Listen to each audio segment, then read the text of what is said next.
Blocking someone on Discord is a straightforward process that helps you manage your interactions and maintain a positive experience on the platform. Follow these steps to block a user effectively. Step 1. Open Discord. Launch the Discord application on your device or access it through a web browser by logging into your account. Step 2. Locate the user. Find the user you want to block. You can do this by searching for their username in your friends list, in a server, or through direct messages. Step 3. Access user profile.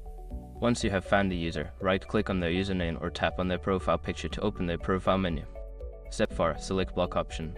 In the profile menu, look for the option that says block and click on it. This will prevent the user from sending you messages or interacting with you. Step 5. Confirm the block. A confirmation prompt may appear asking if you are sure you want to block this user. Confirm your choice and the user will be blocked.